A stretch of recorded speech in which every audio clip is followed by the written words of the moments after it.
This is going to sound like so much hate, and I swear it's not.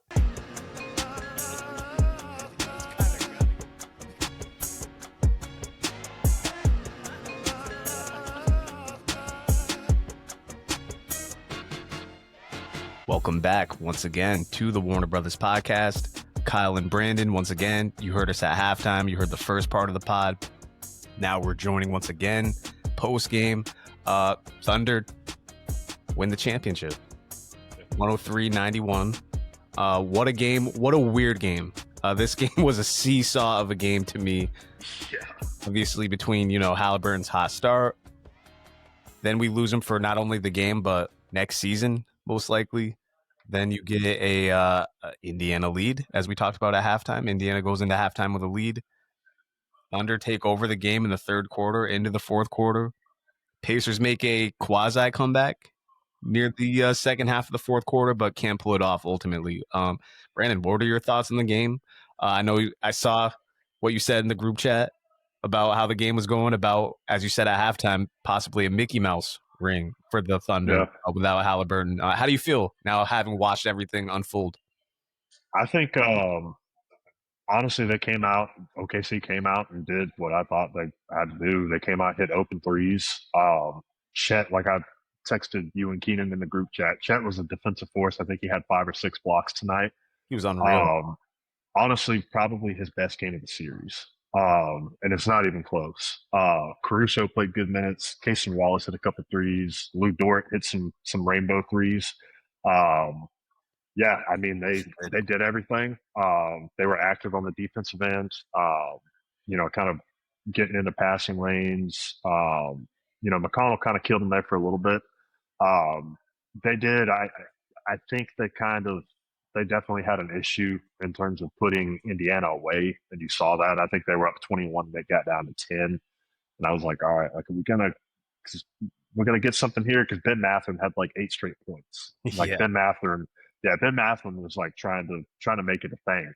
But yeah, I mean, OKC came out in the second half. They came up. They got up by 6, I think, and then Indiana kind of would get a bucket, get it back down to 2 or 3, and then eventually when I think OKC went on a 9-0 run, got up by 11, I think. Really just never looked back. I hate what happened to Halliburton. I really do. You hate to see it, but it's a ring. It's a championship. They won fair and square. I mean, Twitter, X, whatever you want to call it, is already going into Mickey Mouse rings and this and that. Like,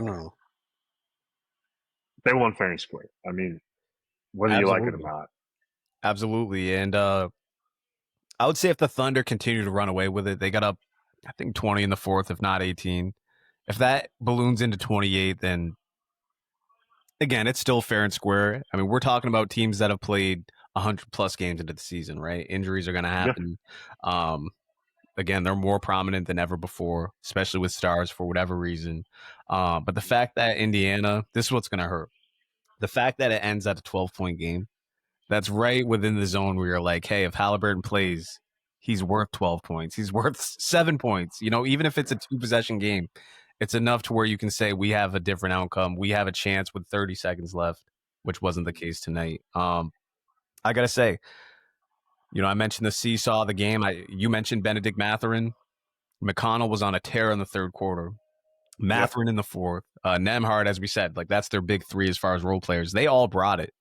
Siakam, I did not see nearly enough of in the second half. He ends up with 16 points. I actually said last night, regardless of Halliburton, if they're going to win this game, I said I thought SGA was going to have 35 plus. He ends up with 29, I think, 28 or 29. And Siakam has 16 points. And you could say, hey, it really doesn't matter if Mathurin and Nembhard and McConnell are scoring at that rate, but you'd like to see, again, who's either your 1 or your 2, at least get to 20. At least, and with honestly, me, it's not even the fact that he got under 20. It's more the fact that there was times he just wasn't involved in the offense in the third and fourth quarter. He was kind of just off to the side, settling for jump shots, which I never like when you need a bucket. I always want my star to try to get to the basket, get to the line. Get a foul, For sure. And overall, though, it was a really good game for a Game 7, considering what happened to Tyrese Halliburton. maybe this will be a topic you, Keenan, and I talk about this week. Obviously, we'll delve into NBA offseason. I mean, by the time Tuesday or Wednesday, whenever we reconvene, rolls around, we might. I mean, we talked about it last night. We could have 2 or 3 deals by then. But I Yep, really want to ask this because I saw Twitter talking about it more than ever. And I think fans have been talking about it for years. Media members have been talking about it for years. Doesn't mm, it make sense? I'm pretty sure you'd be on board with this. Doesn't it make sense to not have 82 games at this point, right? If you're going to I have agree. 4 7 game series, I mean, Yeah, we're just seeing stars get hurt over and over. We just seen 3 stars, 2 in the younger category of Halliburton and Tatum, lose their Achilles. That does not, I can't emphasize this enough. In football, maybe. In basketball, you never saw stars in their 20s tear their Achilles. Not at this rate. Maybe at Dame's age, we saw it happen to Dame, right? At his age, that's a little more common in your mid 30s. Mid to early 20s, you just don't see it. It just does not yeah, happen. yeah. I honestly agree. I would. I mean, even if you took it down to 72, 70, like whatever, like if you take 10 games off, like that's to me, that's fine. Like, and I agree. Like you brought up a very valid point there. You've got 4 7 game series. Now Tyrese Halliburton probably won't play at all next year, including the playoffs. If Indiana makes the playoffs now, um, we don't know what they're going to look like without Tyrese Halliburton. It's he'll probably have surgery come July once the swelling goes down and everything, and you're looking at 9 to 10 months. Like maybe a return for the finals, maybe for the conference finals. Like that's what you're looking at, and the wear and tear too. Like we see it with the calf injuries. The calf injuries turn into Achilles. You get like I'm sure all these guys are dealing with something too that we don't know about. Sure.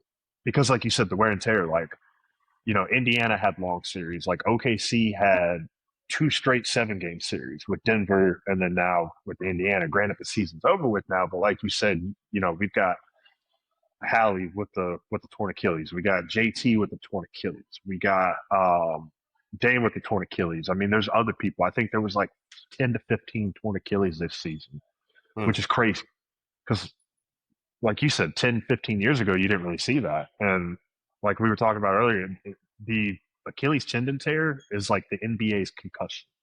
Like in terms of like how big of a problem it is right now. And I get it, like it's a high impact sport, like you're cutting your job and you're doing all that, but like I think they're gonna have to put an emphasis on calf strains. Like I don't care if it's a mild, moderate, whatever.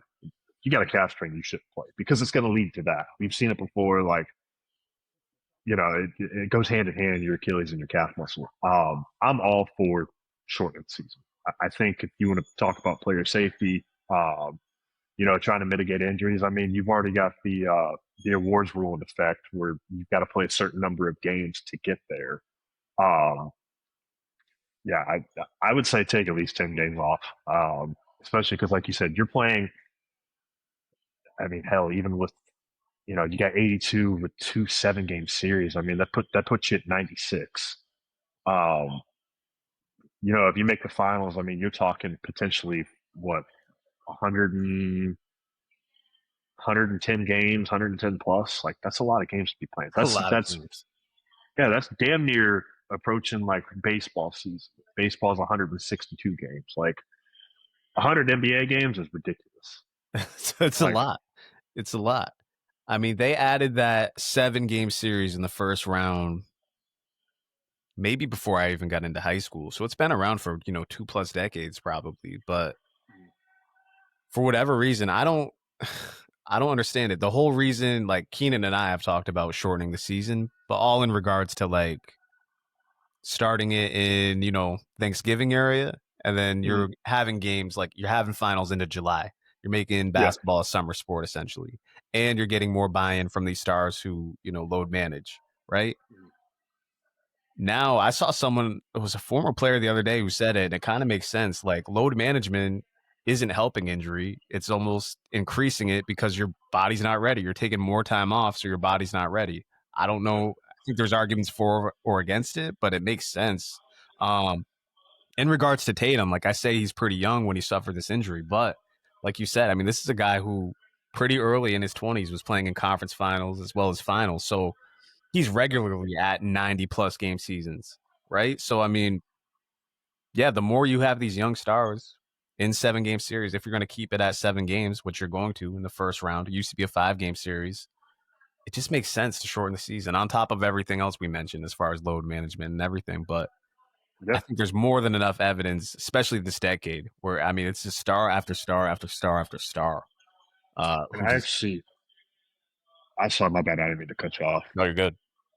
I actually was on Twitter and I saw the whole list of players. So this was ACL/Achilles. So we got Halliburton, Jason Tatum, Dejounte Murray tore his right That's Achilles. right. Kyrie Irving had the ACL.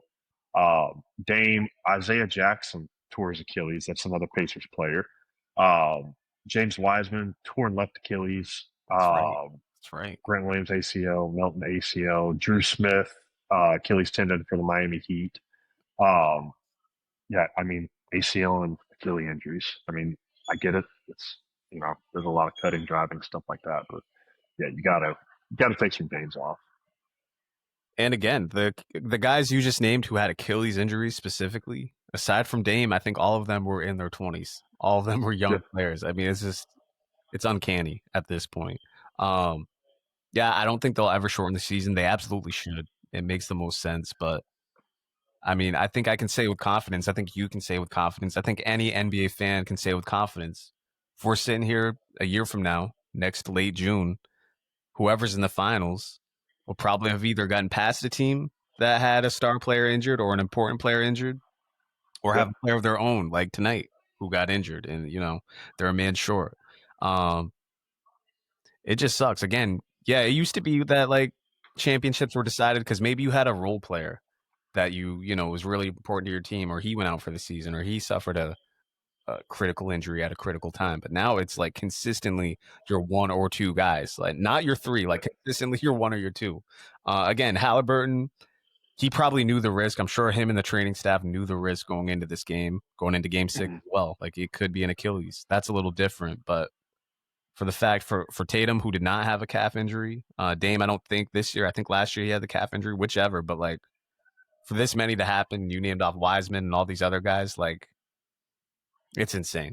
It's Yeah, insane. You put a damper on a great game tonight. Tonight, even if 12-point game, it was still a great game. Big shouts to the Pacers. Big shouts to Rick Carlisle. They fought. Um, but we're gonna remember this for the Tyrese Halliburton game and the Tyrese and Halliburton. honestly, it put a damper on a great series. This to me, this is one of my favorite final series in recent memory. Like I enjoyed this from start to finish. It kind of like it honestly kind of reignited my passion for basketball a little bit. Like just No, seeing like a competitive final series, like obviously I've always kept up with it. I've always followed it, but now like I wanted to follow it a little bit more than what I have in the past couple of years. Because obviously we've all talked about like we don't like the direction the basketball's going in some aspects, whatever. Um, Great series, and I hate to see it because like you said, we don't know what happens if Halliburton plays. Like, does OKC still win? Does Indiana win? Like, does he have a blow up game like Keenan predicted? Like, what happens with that? But I mean, regardless, it was a great series, and honestly, Indiana, I think probably surprised a lot of people, no, me included. Um, for sure. I mean, hell of a series though. Honestly, like I don't think I think if you told majority of like professional media people or whatever that hey, this is going to be a 7 game series, I think they would have looked at you and told you that you were crazy or clinically insane. For sure, man. For sure. I mean, I completely agree with you as far as like regular season basketball. I watched less than I ever have. Uh, I would say I lock in. I would say consistently the last 3 years, I lock in after the All Star break, where I really am like watching the games, right? Whereas it used to be like 10 years prior to COVID, I would say. I was watching the NBA nightly, regular season, whether it was just on in the background, whether games were on, and that's not as much as the case now. Again, until probably after the All Star break. Um, excuse me, the playoffs are a fantastic product, injuries aside. That's really been the hamper on it. The thing I want to see the league iron out for real, is just the referees. It's a completely different sport from regular season to postseason, like night and day. I agree. Like a lot of the people who say like, "Oh, we missed the content," or we missed how the game looked in the '90s and the 2000s, or even the 2010s. It Mhm. looks like that in the playoffs. It looks like, pick an era. Obviously, the spacing's different, but I mean, the physicality is the same. You're Yep. not going to see that in a game in January. Raptors Hawks. You're not going to see that physicality, Yeah. in part because of the teams, but really in part because of the refs. The refs will call ticky tack fouls and this and that. Whereas you see tonight, they let them play. Um, Real quick on that note, this would be my only gripe about the game, and I said this after the game 7 with the Nuggets and the Thunder. I feel like the Thunder are allowed to play more harassing on-ball defense. It seemed like the Pacers woke up to that once they got really desperate. They started getting really aggressive on their perimeter defense, and the refs let it go. Mhm. Um, it just seems like the Thunder get away with a lot that would normally be called a foul at any point of the season. Like they are just allowed to have hands on at all times, which I'm not mad at it. I like it. But it just seems like they have a little more leeway than every other team. And it reminded me very much of game 7 with Denver, um, where it just seems like they're allowed to be a touch more physical. Um, Indiana I again, agree. they battled through it, but it just seems like the refs. It's like, okay, we're allowing a lot here, but it seems like you're allowing even more for Oklahoma City. But that's just an observation. I don't. That's no criticism of the refs. It's interesting with this team. But shouts to the Thunder, shouts to the Pacers. I agree with you completely. Fantastic series. Yeah, I agree on your officiating thing there with like getting handsy and stuff like that. Like there's a couple of times where like I think it was like Kason Wallace um had um had his hands on Andrew Nimbard, like on his arm or whatever, or like Lou Dort would or whatever. Like I'm fine with that. I like seeing like hands on defense. My only thing is it's got to go both ways. Like Exactly. there's like we've talked about separately, like there's got to be more consistency in officiating for both sides, for both teams. It doesn't matter who's playing. I think the officiating should be equal. If you're going to call one call on one team, then you need to do it on the other. Like, For sure. and I think the soft fouls, like I think there's a clear distinction what a shooting foul should be and what isn't a shooting foul and what's clean defense. I think they need to iron that out. Um, and honestly, too, I like you said, the physical brand of basketball. I think as basketball fans, like all of us, can appreciate that a lot more. But unfortunately, we probably won't get that throughout a whole regular season. Not in the regular season, that's for sure. I'll say this: back to the Denver game, semifinals, game 7. That was like the most pick sixes I've seen like an opposing team have. Like it seemed like OKC was just getting a steal and a dunk whenever. Tonight was the most on ball steals I think I've ever seen. It just seemed like in that third quarter after TJ went on his run, that the Thunder were just like stripping the Pacers Yeah, butt naked and then just getting a bucket the other way. Um, yeah. and again, Honestly, usually 3 or 4 of those are called fouls. That's my thing. Is usually at least a couple of them are called fouls. But it seems like you can kind of like, I don't know, almost NFL it up, get both hands on the guy on the ball carrier and just strip him clean. Especially Lou Dort. Um, I don't know. Fantastic game, fantastic series, but again, no Halliburton. Um, Brandon, any final thoughts? Any thoughts going towards the offseason here? Do you think we get another trade before we talk on, let's say Wednesday? Let's say we record Wednesday. Do you think there's any moves before then? um, I think we've got. I think there's going to be one. I could see. I think it probably a smaller one, like a role player or something like that. You got a name? Uh, Not really, but I mean, I give Oh, you how about this? DeMar DeRozan. Okay. The Kings want to get off of his contract. I'll give you DeMar DeRozan. I like that. I was gonna say better or worse than Desmond Bain. I guess that would technically be worse, given where Bain is in his career. But DeMar DeRozan's still a quality starter. Um, yeah, we got to free DeMar of the Sacramento Kings/Bulls that they became. Um, Yeah, all I can think about, man, like we talked about it last night. We talked about it at halftime. Like last night, we're talking about how wide open the East is, and now it's just that much more wide open. it And is. weirdly, like if your team, I can't believe I'm saying that I'm about to say this team. The Chicago Bulls have a lot of just quality players. Like they never want to make it out of the play-in for whatever reason. They're just a cheap franchise, but they have a lot of quality players to where if you just put an all-star, okay, let's say a Tyrese Halliburton level player, right? That could take them over the top next year. I don't know. I don't know. I mean, we all think now that Giannis is going to stay, right? So what? Just add some shooters around him, and maybe you got a chance at a conference finals run now. I mean, honestly, like, what is it? It's Cleveland, New York, Detroit, Yeah, Orlando. like, well, yeah, Orlando. Like, then after that, you don't really know. Like, I think Miami now more than ever needs to go get another All Star caliber player. Like, if you're going to compete in the East, like this coming season is the season to do it. Because, like you said, you've got presumably no JT for a while, maybe till even the playoffs. And it's hard to put a timetable on Achilles injuries because you don't know how the recovery process goes. I mean, we see it Sure. where you can re-tear it. Maybe you have setbacks, whatever. Yeah, I mean, if you're a team like the Hawks, the Heat, like you said, the Bulls, like one of those playing teams, like this is the offseason to go get an all-star player, maybe another second option. If you can get a first option, great. Like this is the offseason to go out and get a good player, whether it's trade or free agency. If there was ever a year, this is the year. And again, I think we talked about this last night. 5 years ago, before whenever the CBA was created, you probably could just pony up some players and some picks, match some salaries, and if the other team was with it, boom, you got something here.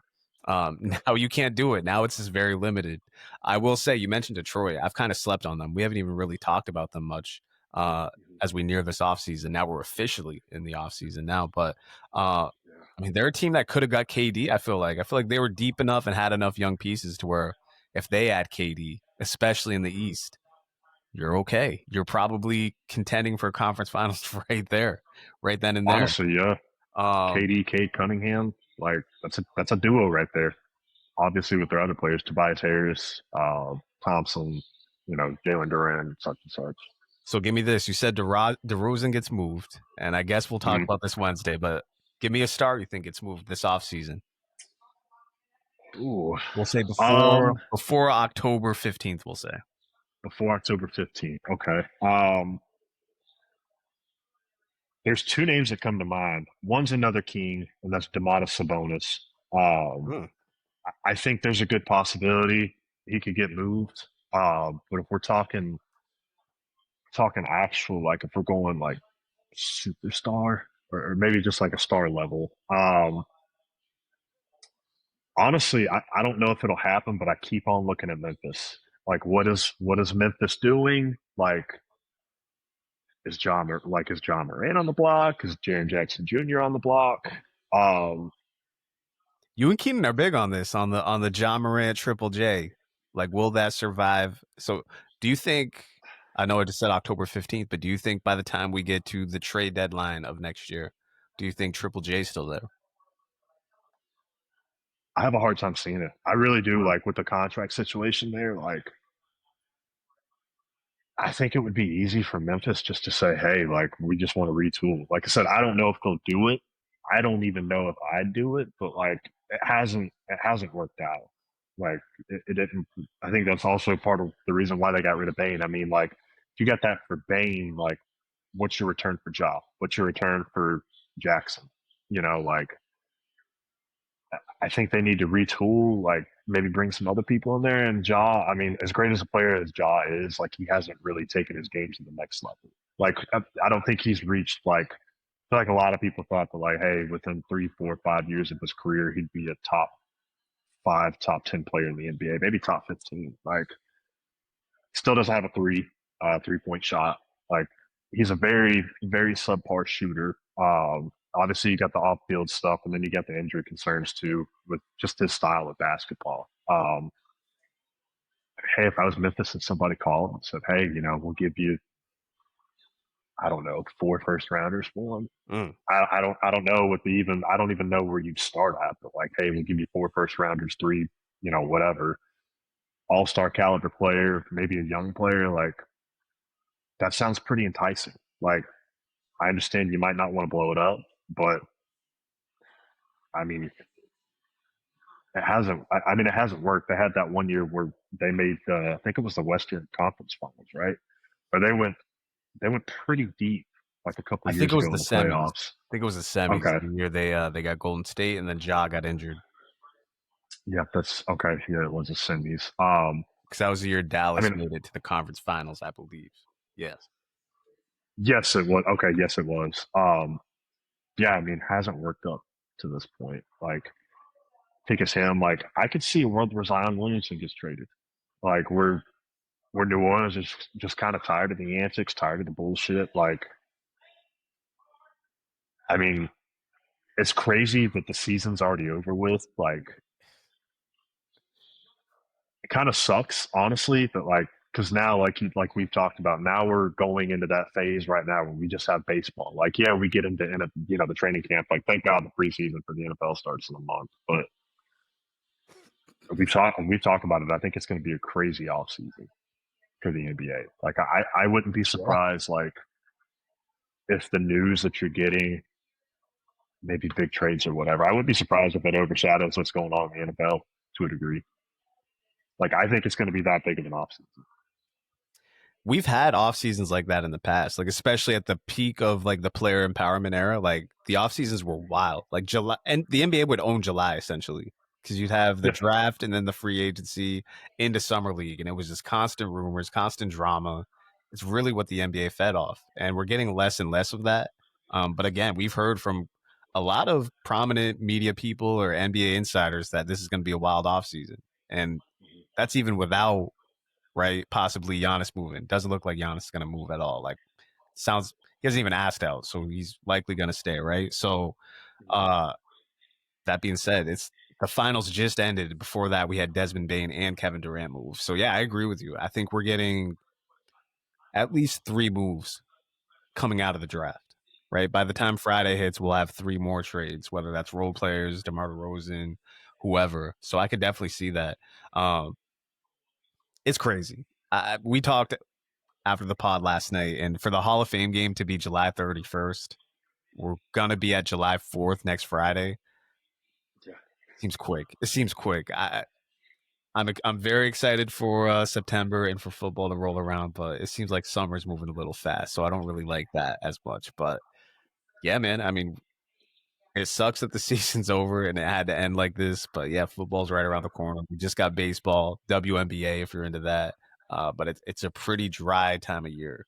I mean, maybe the Nathan's hot dog competition if you're into that on July 4th, but there's really not much as far as baseball and It WNBA. honestly isn't, yeah.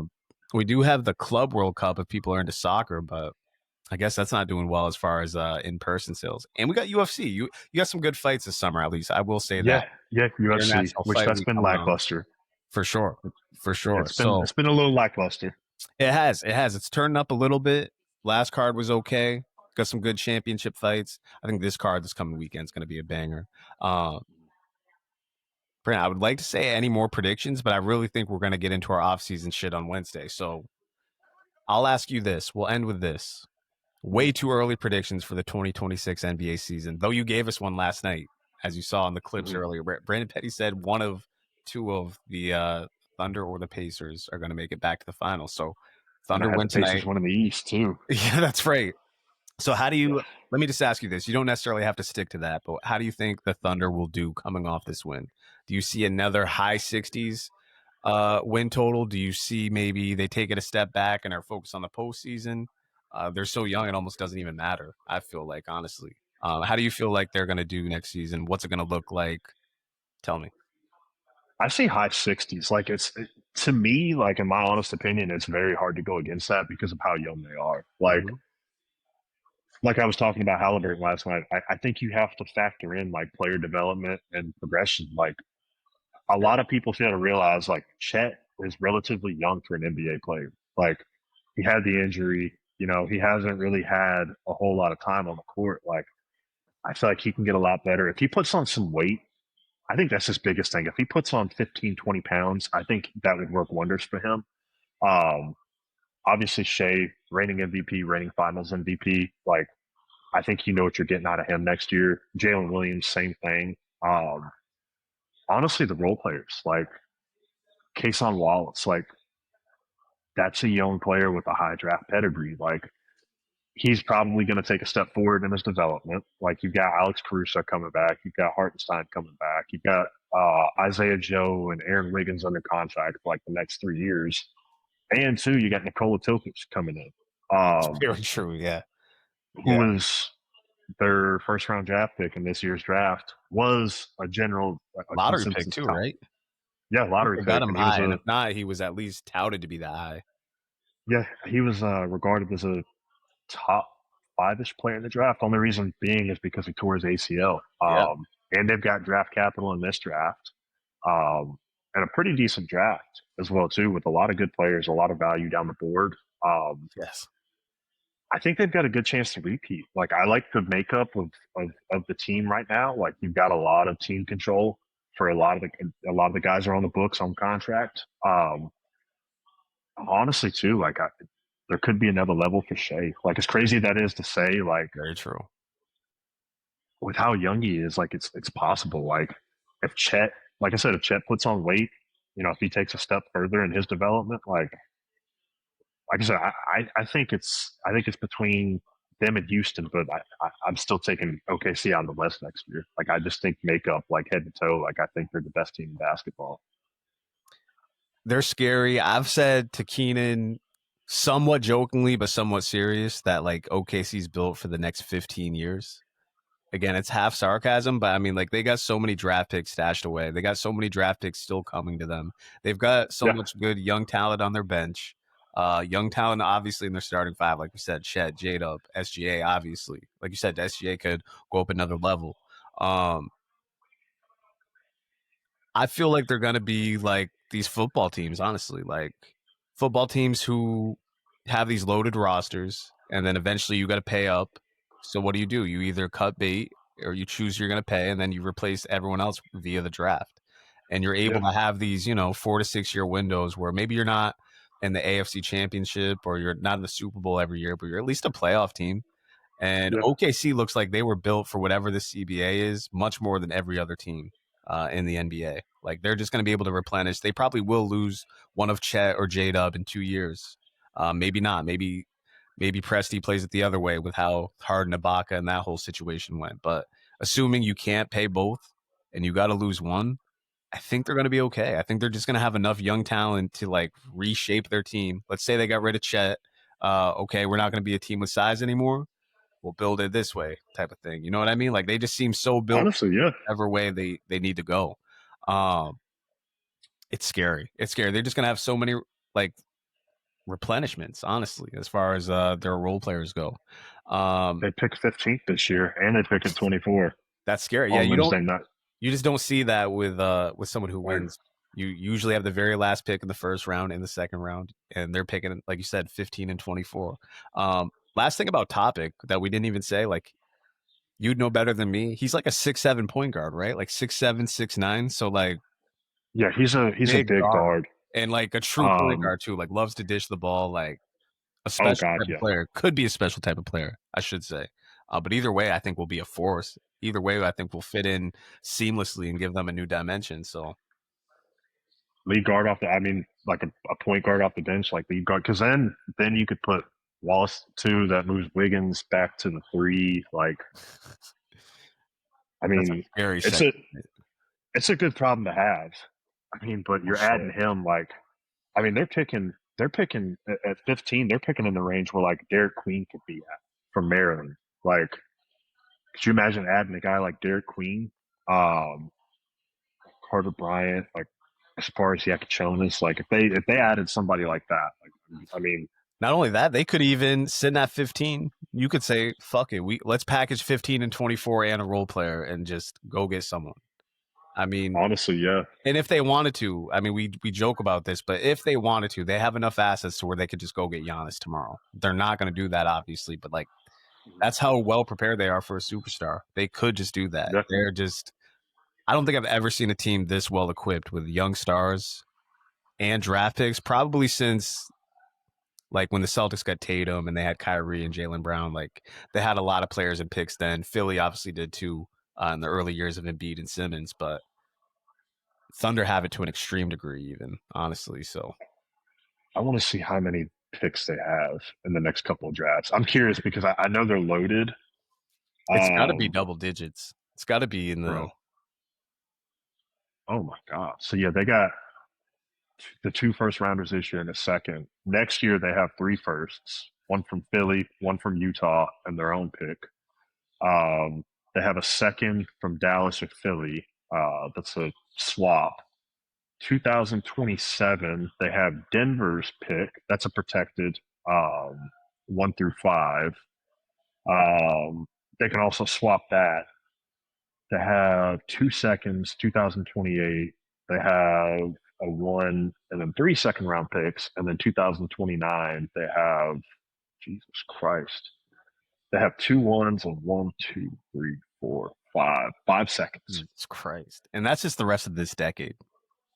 Yeah, That's unreal. So how many total is that? That's bro, that's, we're in double let's digits for see. sure. So we got 3 for Wednesday and Thursday, 4, 5, 6, 7, 8, 17, 18, 19, 20, 21, 22, 23, 24, 25, 26, 27. 27 picks until the end of 2030. That's nuts. That's unheard of. That's disgusting. 27. I don't even know how that's possible. They've hoarded picks in an unreal way, to say the least. Second round picks or no second round picks. That's an insane amount of picks in general. Yeah, Listen, I don't have much more to say about this. I'm sure by the time Wednesday rolls around, I'll have a little more to comment on the series. Keenan will be around, and he'll give us his final thoughts as well. I want to say congratulations to the OKC Thunder and commiserations to the Indiana Pacers. Better luck next year. Um, Sad to say the season's over, Brandon. Got to talk a lot of hoops this playoff season. But hey, yeah, NFL's around the corner. We'll have a lot of NFL content. And guess what? Opens up a lot for us to talk more music in the summer, hopefully. But we haven't had much absolutely. to speak Hopefully, of. yeah. But July looks good. July looks promising. Listen, this was the Warner Brothers podcast. This was Kyle and Brandon. We will be back. We'll probably be at you Wednesday with Keenan. We're out of here.